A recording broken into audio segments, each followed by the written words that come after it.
Sa ating ulo ng mga nagbabagang balita, ang nakakagimbal na pangyayari sa kaso ng pagkapanaw ng kilalang broadcaster na si Percy Lapid ay naresolba na. Matatandaang si Lapid ay nasangkot sa krimen noong Oktubre ng nakaraang taon na nagdulot ng matinding pangamba at pagkabahala sa media industry at publiko. Ayon sa mga ulat, si Lapid ay nag-iimbisiga umano sa pagkakasangkot ng Pangulo na si Guting Jr. sa ilegal na droga. Ang nagtuklasang ebidensya at testimonya ay nagpapakita na ito ang posibleng motibo sa likod ng kanyang brutal na pagbaslang. Ang mga otoridad ay nagsagawa ng masusing pagsisiyasat upang matukoy ang mga taong nasa likod ng krimeng ito. Sa kabila ng mga haka-haka at kontrobersya, tiniyak ng pamahalaan na magiging patas at makatarungan ng imbestigasyon. Ang pamilya ni Percy Lapid ay umaasa na makakamit ang hustisya sa kaniyang pagkamatay. Samantala, patuloy pa rin ang pagmomonitor ng publiko sa magiging hakbang ng mga otoridad ukol sa kasong ito. At yan nga ang balitang ating pagkakatutukan. Ngunit bagong lahat, siguraduhin mag-subscribe at i-hit ang notification bell para sa patuloy na pagtutok sa mga sulyap ng bagong balita sa tunay na boses ng masa.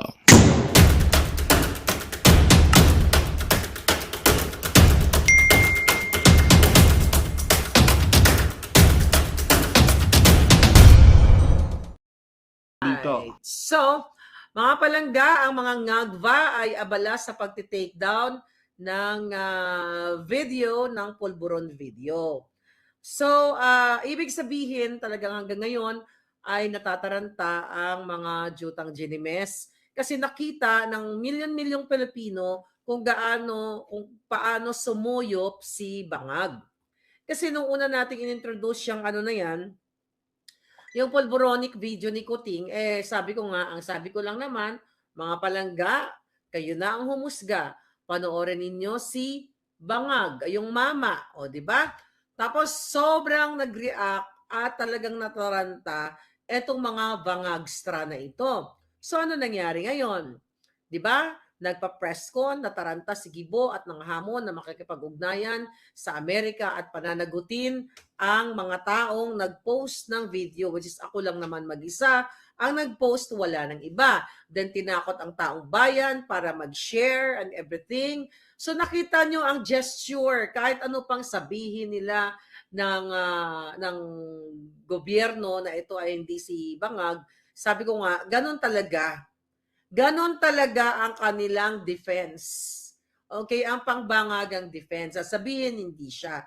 Pero bakit sila nataranta at nakikipag-ugnayan sa lahat ng ahensya ng gobyerno at tinatakot kayong lahat at tinatarget kayong lahat, nakakasuhan at pananagutin.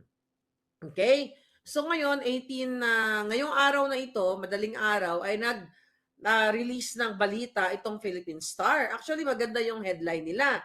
PNP taking steps to take down President Ngagva Pulburon video. Wala. O, tiga mo. O, di ba?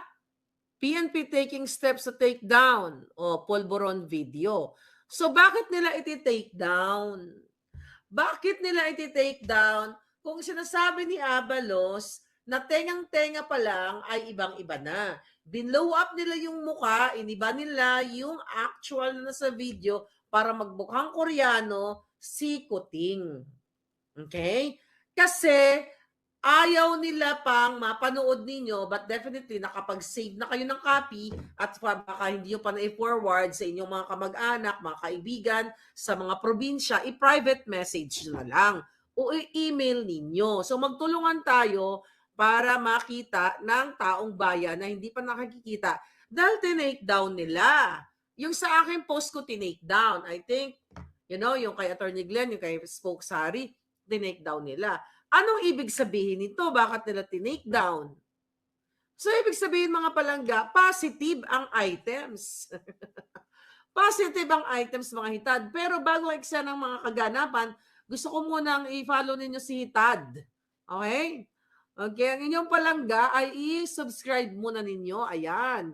Ayan si palangga na maalindogan. Ayan, Maharlika Network. Bagong ano ni Hitad dyan, okay? 822 subscribers. Okay, so follow nyo si Palanggang Hitad sa kanyang Maharlika Network para naman bonggang-bongga ang mga eksena. Alright? Andyan din ang link niyan sa baba sa ating Facebook channel. So mga kababayan, basahin natin, okay? Itong sinabi ng Philippine Star, okay? Manila, Philippines. The Philippine National Police has taken steps to take down from social media platforms a viral video supposedly showing President Ngagva using illegal na pulburon. Bakit nyo iti-take down? Kasi nalaman ng taong bayan na sumusuyop, sumisingot si Bangag. Bakit nyo iti-take down, di ba? Dapat itong mga jutang ginimis na PNP panagutin ang mga Ngagva katulad ni Kuting. Katulad din ng panawagan ni Congressman Marcoleta na dapat si Bangag Jr. ay magpa-test ng honest to goodness live at walang alteration. Walang deepfake AI. Si Marcos Jr., si Lisa Tanas ang numero unong nagpapakalat ng deepfake at ng AI at nagbabayad sila ang gobyernong Bangag ng mga trolls at deepfake AI comments, di ba? Napatunayan na natin yan, nandyan sa Buldakan, ang mga comments ng kanilang vlog ay deepfake AI and trolls. So itong salot sa lipunan na gobyernong ito ang kikitil ng buhay, ang gugurgur sa inyong lahat. Dahil kitang-kita ng mata ninyo ang behavior ng pagdampot ng pulburon ng white powdery substance, pero pilit nilang pinagtatakpan. Pilit nilang kino-cover up. Sabi ko nga mga kababayan, kung ganitong harap-harapan sa multi-milyong Pilipino, 100 million Pilipino na nakakita nitong pulboronic video na to, pilit na tinutuslok o binubulag ang inyong mga mata. How much more yung nasa likod ng camera, behind the scene, ang pagnanakaw nila, pagsasmuggle nitong bangag na gobyernong ito. Hindi yun nakikita yun mga reports lang. Eto nakikita ng mga mata ninyo. Pero pilit nilang tinitwist ang inyong utak at pinagtatakpan. Ano ang sabi ng report dito? Colonel Fajardo, the PNP Chief Public Information Officer, said the Anti-Cybercrime Group coordinated with the Department of Information and Communications Technology for the possible removal of the video from social media sites as Facebook. Kasi hawak nila ito Hawak nila ang mga social media platforms. Kasi nakikipagsabuatan yan si Lisa Tanas. Yang gobyernong ito, sino ba taga DICT? Si DICT Ivan Uy, sino ba ang head niyan? Based sa affidavit ni Atty. Glenn Chong, kasabwat ni Lisa na nakipag-usap sa Smartmatic para dayain o distrongkarin ang halalan 2022. Sino pagkakatiwalaan mo? Kayo, ang mga mata ninyo, o si DICT Ivan Uy na kinasabwat ni Lisa na sinumpaang salaysay ni Glenn Chong na sila ay nakipag-sabuatan sa Smartmatic. Hindi mo pwedeng pagtaniwalaan ang mga bangag na gobyernong ito dahil even yung mga mata ninyo, ang mata ninyo ang nakaobserba, nakakita na nasa tama kayong kaisipan na hindi naman bangag ang inyong pag-iisip. Gusto nilang pagtakpan. Okay? Ang inyong gusto nilang busala ng inyong mga bunganga. Gusto nilang lagyan ng spiring ang inyong mga mata para wag ninyong mapanood o wag kayong maniwala doon sa video na yon. Isang malinaw po na adiktador ang gobyernong ito. Kaya kumilos na kayo, naintindihan ko, katatapos na ng baha. Katatapos na ng baha at nagsinungaling si Bangag, hinagupit siya ng Diyos. Okay na ito, ang kasinungalingan mo, finact-check, sabi niyo nga, finact-check siya ng natural disaster. Na ipinagyabang na ang flood control ay 5,500 at ginastosan ng what? Sa 2024 pa lang halos 245 o 244 billion pesos. Pero binaha pa rin kayo. Ano ang kapalit? Anong kapalit? Anong binigay sa inyo? 3 kilong bigas, 3 kilong sardinas, pero 245 budget sa flood control, saan napunta? E di sa mga hungang na kongresista, sa mga kontraktor, at sa mga kasabwat ng bangag na gobyernong ito. Kaya kayong mga palangga, kayong mga Pilipino, lahat ng Pilipino all over the world, patuloy kayong kakawawain at pipiringan ng inyong mga mata, bubusalan ng inyong mga bibig, dahil harap-harapan na, sampal na sa inyo, nakikita nyo na hindi gusto, tinarget at pinatumba ang ating mga videos. Pero do you think nagtagumpay sila sa pag-takedown nila? Hindi. Kasi hindi na yon mabura sa inyong isipan, hindi na rin mabura sa inyong mga computers na nandiyan na may isang bangag. Authenticated yung video na yan. Kaya nga, di ba, ang palusot nila ay hindi yan si Kuting. Una, sinasabi nila deepfake AI. Pero authenticated yan, magsa-stand yan sa korte. Okay? Ngayon, itong si Gibo na sinungaling, okay, na natataranta, na nag-aambisyon na magpresidente. Nag-aambisyon ka, di ba? Yan. Nag-aaway-away na kayo dyan nila tambaloslos. Dahil nag-aagawan kayo kung sino susunod na upo sa inyo. Ha? At ikaw tambaloslos, may singit ko lang, ikaw bangag. Ikaw tambaloslos, mismong pamilya mo na Romualdez na ginasika-sika ninyo, na hindi nyo binibigyan ng pansin na Romualdez, nagsusumbong sa akin. Ikaw bangag Junior, ang kamag-anak ninyo, nagsusumbong, mga Romualdez, ha? Meron pa pala kahit papaano konti, I don't know kung ano tong agenda nito, pero nagsusumbong na positive yung item, positive yung video, ikaw daw yon bangag. Kaya gusto nyo, ginagamit nyo ang kapangyarihan, inaabuso ninyo ang PNP, lahat para burahin ninyo. Hindi pala ikaw to malayo pala yung mukha, Koreano pala. Bakit mo ginagamit ang kapangyarihan? Bakit gumagastos kayo ng milyong-milyong sa task force na ito to remove that video kung hindi ikaw? Mga kababayan, sabi ko, hindi ako titigil sa kadadaldal dito, pero kayo ang kawawa dito dahil kayo ang binabaha, kayo ang nahihirapan, kayo ang di makabili ng bigas na 29 na hindi alam ng Pangulo niyong ngagva na may 29, na may 50 to 65 pala na bigas. Kasi lagi siyang nakatira ng pulburon. Okay. Ano sabi dito? Ni Pardo. Ayan. Naipagtulungan nga sa DICT. Sabi nila, we are reminding the public not to share the video because based on initial investigation is fake. See, wag nyo daw i-share. Based on the initial is fake. Ano yung methodology na ginamit nila? Di ba picture lang, nilagay lang nila sa folder, binlow up lang nila? Meron ba silang thorough analysis like mga forensic experts? Wala. Okay, wala. Puro lang picture na ganon. Hindi nila ipinaliwanag, hindi nga nila in-explain sa inyo kung ano ginamit nila. Ang sinabi lang nila, spectral imaging ek-ek. At based sa I think kay sino yung nag-research doon? Si SAS. Yung spectral imaging na yon ay ginagamit lang sa mga documentation. I mean, sa pag-check ng documents kung legit or not. Not sa video. Okay? Kasi ang ginawa nila, kung titignan niyo matatalinong mga palangga, ang pagpo-forensic ng isang, bakit ko alam yan? Kasi in-explain yan sa akin ng forensic expert dito sa Jamaica. So, ano ang way niyan? May tinatawag pa silang morphological process. Google nyo na lang. Morphological process, yung mga pixels, yung maraming mga very technical na mga analysis. At hindi yan pwedeng 30 minutes lang ang pag-a-analyze niyan. Okay? Actually, ang minimum hours niyan sa pag-analyze based sa forensic expert, okay, na kinonsult ko dito sa Amerika. At para sa kalaman ninyo, hindi lang ako sa Amerika nag-consult niyan.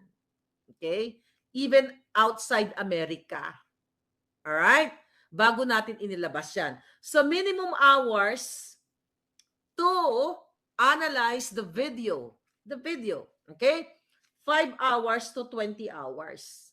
Pero dahil picture lang ang inanalyze ng mga hungang at nag-focus sa tenga, tenga, hindi nag-focus sa eyebrows, dito sa eye bag, sa lips, 'di ba? Sa hair, wala kasi ayaw nila mag-focus kasi the intention is para ampatin ang wildfire. Para takpan dahil nakita na ng buong mundo kung paano sumingot ang presidente nyo eh. Di ba? So kaya ganun. Ngayon, ginagamit nila ang kapangyarihan ng gobyerno kaya forever kayong kawawa, forever kayong third world country.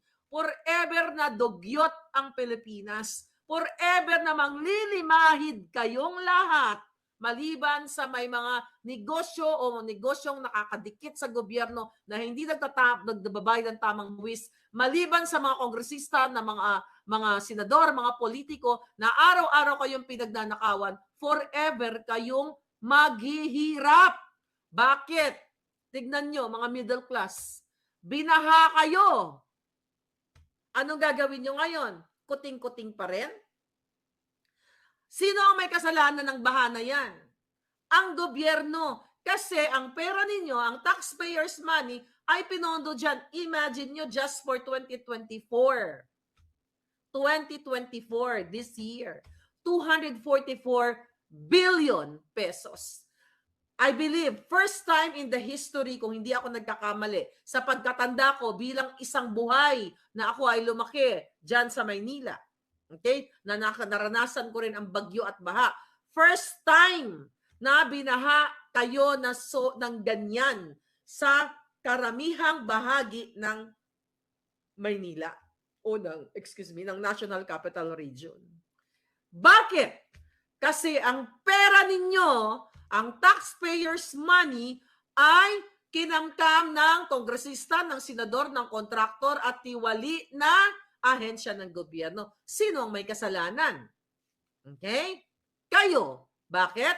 Hinahayaan nyo magnakaw ng magnakaw at nakikita nyo na yung video ni Kuting, okay pala, nakasmile pa lang kami. Ay, hindi yan. Okay lang yan, kahit sumisingot. It's your life, it's not my life. I'm telling you. Kayo ang tumurag sa baha. Kayo ang lumusong sa baha. Kayo ang naglimas. Naranasan ko na yan, ang paglilimas ng tubig. Lahat yung mga naranasan nyo ngayon, naranasan ko na yan. Kaya ganito ang pakiramdam ko na natakasan ko na, at least so far, wala pa naman ako na naranasang dilubyo dito sa California.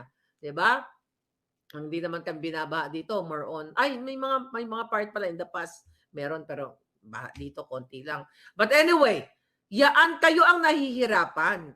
Nakita nyo na ang video na yan.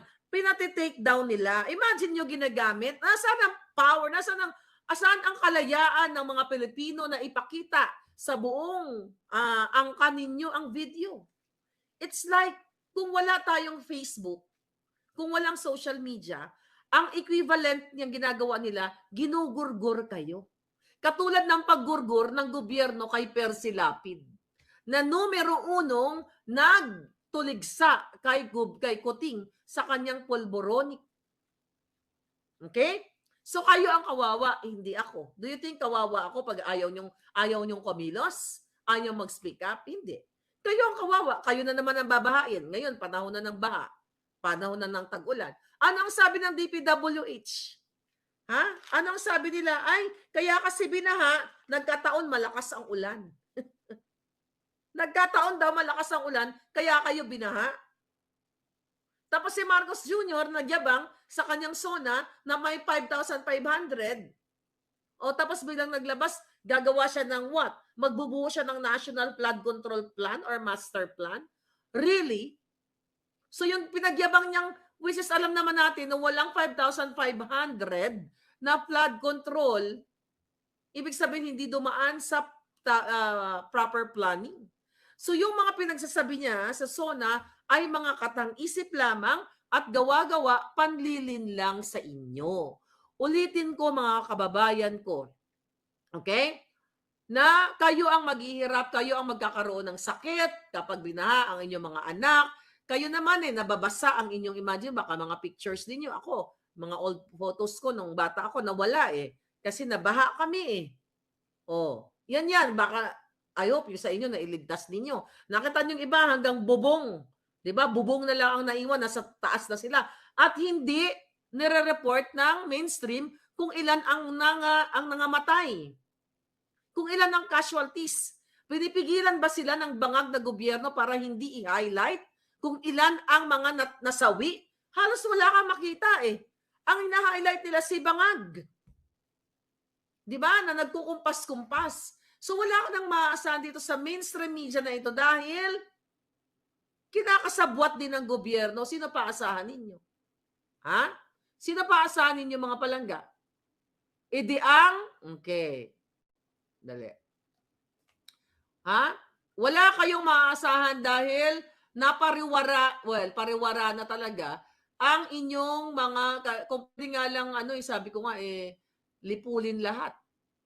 Di ba? Kung pwede lang lipulin sila lahat at palitan ng totoong bagong muka, magsimula ka sa bata, kasama kayo doon. Kung lilipulin lahat, kasama kayo doon. Pero, wishful thinking ko lang naman yun, na mabago ang sistema sa Pilipinas. Now, sabi dito, the so-called Pulburon video showed a man, di ba, singhuting what appeared to be pulburon. Sabi pa dito, pulburon is a local pastry made of powdered milk and flour and individually wrapped in a cellophane or paper. Talagang may translation pa tong Philippine Star. The PNP and the National Bureau of Investigation on Tuesday presented their findings in which they concluded the person in the video is not Marcos. Come on! Natural! Diba? Mga bayad dyan mga yan, sumusweldo, natural, kahit na identical, diba? Kahit ang pagniwi at ang pagsingot si Marcos, sasabihin nila hindi. Yun yung sinasabi ko sa inyo. Harap-harapan na nakikita na ng inyong mga mata, parang sinasabi ko sa inyo na anong kulay ito? Puti, diba? Anong kulay ito? White. Pero ang bangag na gobyerno, sasabihin nila, no, hindi yan puti. Pula yan. Diba? Ganon, yun ang example na alam mo na kulay puti itong papel na ito. Pero dahil gusto ko nilang bulagin, mga kapalangga, sabihin nila pula yan kahit puti. Kaya kawawa talaga kayo. Kayo talaga ang kawawa dyan kasi kayo ang naghihirap, kayo ang nanglilimas, kayo mga anak niyo nagkasakit, even ang UST Hospital, di ba? Binaha sila, mga pasyente, lahat kayo. Ilan ang nagurgur nung Karina? Wala. May nagurgur pero ayaw i-highlight yan ng media. Kasi ayaw nilang malaman ninyo. Okay, here. NBI Director Jaime Santiago said they have identified several personalities whom they believe were behind the creation and proliferation of the video and are still gathering evidence. O, di ba? Na-identify na daw nila ang personalities. Ako lang mag-isa ang nag-download nun. Pero bakit may mga idadamay sila? Ganito po kapag ang gobyerno ninyo ay hindi na normal. Ibig sabihin bangag, gusto na kayong gurgurin lahat. Malinaw sa inyong mga mata na ako ang nag-upload ng video. Bakit may sinasabi sila dito? Ito. Sabi ng Philippine Star, buti na lang pinangalanan ako. The video was earlier posted by Claire Contreras, also known as Maharlika, a supporter of Marcos predecessor. Fake news. Bakit hindi nyo ilagay na ako ay loyalistang nabudol? Idadamay nyo na naman si Duterte. Anong kanalaman ni Duterte? Naboljak ko nga yan noong mga time na yun O bakit hindi nadamay si Duterte? Anong kanalaman ni Duterte? Talagang pilit nung ikinokonek si Duterte. Pinipilit nyo talagang i-connect si Duterte kahit walang kalaman yung former president. Kasi yan ang utos ni Lisa Tanas at ni Bangag na i-connect ako kay Duterte. Former presidential spokesperson Harry Roque also posted on his Facebook account photographs of Marcos and the person in the video. In the person? The person? That's kuting. Huwag kayong maglokohan. Oy, mga Katoliko, mga pare, mga madre, kailan kayo kikilos? Mga religious group, nasaan ang moralidad nyo? Anong ituturo nyo sa mga nagsisimba na okay lang? Na ang inyo mumuno sa inyo ay sumisinghot? Kailan kayo gagalaw? Kailan gagalaw ang mga military, ang mga pulis? Okay, na patuloy na binabawasan ng 50 pesos ng rice subsidy ng inyong pamunuan ni Marbil. Imagine niyo 50 pesos na lang pambili niyo ng bigas, ninanakaw pa ng PNP chief niyo. 'Di ba? Ninanakaw pa. Tapos nagpapaniwala kayo dito? Oh, former President spokesperson Harry Roque also posted. Nabasa ko na ito. Okay? So bakit yung idadamay si Duterte? Ako lang naman ang nag-upload. Kasi naghahanap sila ng damay. Ganito po kasi pagbangag. Sabi ko nga, vindictive bangag ang mga ito. Dahil pikon na sila at nahuhubaran ang kanilang kasinungalingan, ang kawalang hiyaan, ang smuggling, ang pagnanakaw, ang pogo. Si Lisa at si Marcos Jr. ang numero 1 protector ng pogo. Dahil yan, nag-donate sa kanila ng milyon pera, baka bilyon pa nga eh. Nung panahon ng eleksyon. May litrato tayong hawak niyan, inaantay lang natin kung safe na yung nagbigay sa atin. Ando doon, ha, sa picture, ikaw Lisa, si Bangag, si Daza, yung si Sandy Daza, at yung mga Chinese na nagbigay sa inyo ng pera. Kaya wag nyo nang pinagluloko ang taong bayan. Kahit na buhay ko na ang nakataya dito, paulit-ulit kong sasabihin sa inyo mga kababayan, si Marcos Jr. at si Lisa ang punot dulo, ang pinuno ng Pogo. Dahil sila ay nakinabang ng pera noong eleksyon, yan ang nagpondo sa kanila, pero hindi nila nakasulat dyan sa kanilang sose. Okay? Hindi nila isinulat yan. Mayroon tayong litrato yan. And I hope, kapag naghiring sa Pogo, ay lumabas lahat yung mga yan. Hindi mo na pwedeng pagkatiwalaan itong gobyernong ito dahil wala po sila sa tamang kaisipan. Ikaw ba naman ang nagpulburon? Bakit napakasimple lang tuldukan ito? Ayaw magpapulburon test. Andyan na ang manifestations, ang pagngiwi. Tignan nyo mga lolo ninyo. Lolo nyo, lola ninyo. Na tumanda na. Umabot na ng 80, 90, tumanda sila. Kahit sila ay tumanda sa kahirapan, ngumiwi ba ang kanilang gumaganon-ganon ba sila? Hindi. Bakit ngumingiwi ang bunganga ng isang tao? Well, maliban kung meron siyang kondisyon na nakonektado sa kanyang paggiwi. May mga kondisyon like na stroke ka, di ba? Pero yung kanyang involuntary na pagniwi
Magandang balita ang hatid namin sa inyo ngayong araw. Sa pagtatapos ng aming balitaan, nagbigay kami ng mga mahalagang impormasyon. Maraming salamat sa pagtutok at pagsuporta sa aming programa. Huwag kalimutang manatili sa mga susunod na araw para sa mga bagong balita at mga kwento na dapat nating abangan. Mula sa boses ng masa, magandang araw Pilipinas!